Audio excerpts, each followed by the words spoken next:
என் செதுக்காத பொச்சிலையே உன் நண்பன் வந்திருக்கிற இன்பமா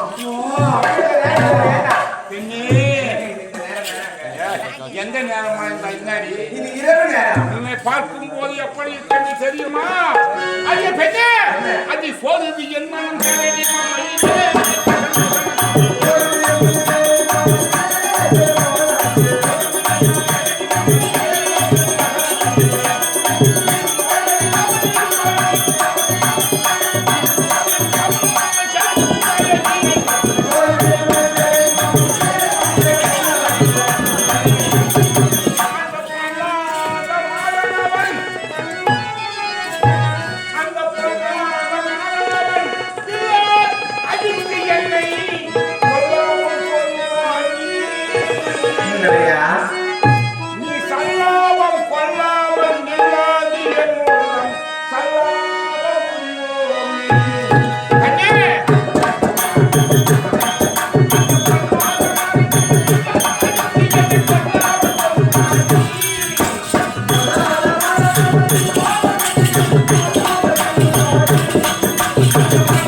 என்னை பார்ப்பாரு.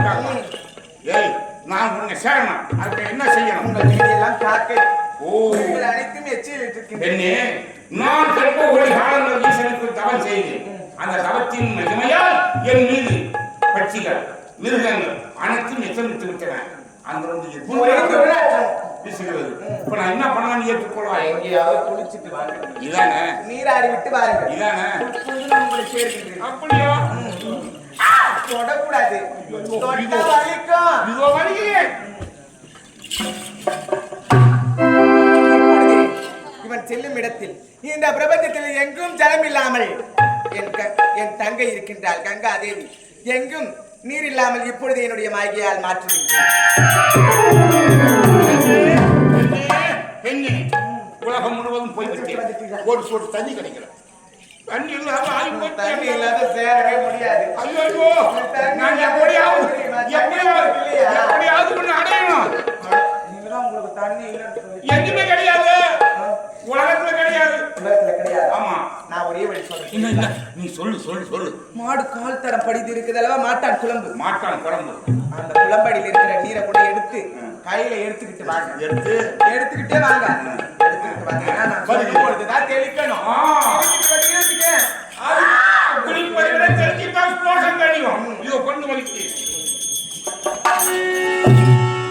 என்னுடைய மாய்கையால் இப்பொழுதே ஒரு மாற்றல் குழுமில் ஒரு செல நீரட்டு ஏற்படுத்தி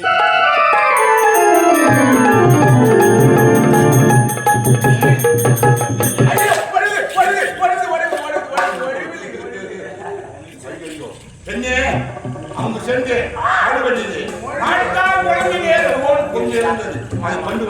நான் என்ன பண்ணணும்? அப்படியே கையிலே வச்சிருக்கேன். நான் சொல்லும் போதுதான் தெளிக்கணும். தெளிச்சால் தோஷம் நீங்க அப்படிதான் அது போதும்.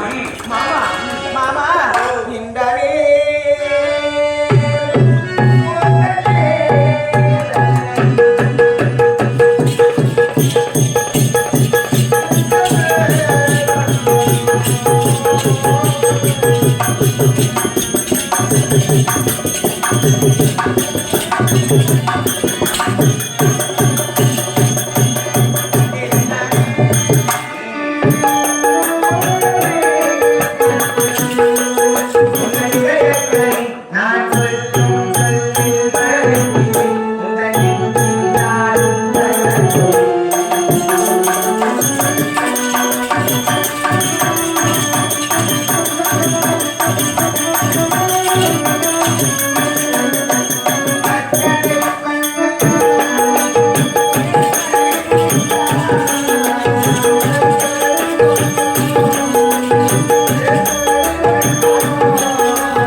வாங்கிக் கொண்டு என் மைத்துனரை அழைக்க பார்க்கின்றாயா?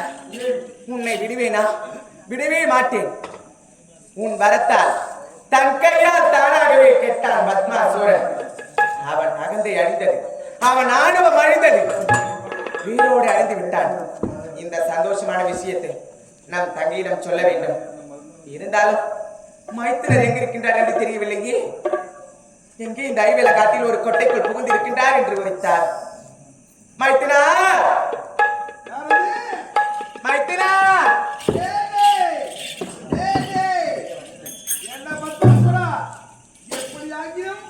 நான் வெளியே வந்தாயானால் உன் வலது கையை என் மீது வைத்தால் பற்றி ஏற்றுவிடும் என்று குரலை மாற்றி பேசுறியா? இதுக்கெல்லாம் ஆசி பண்ற போட போட வேலை பண்ணாங்க. மைத்துனா, என்னடா உரம் போடுற? வெளியிலே வாருங்கள், வெளியே வாருங்கள்.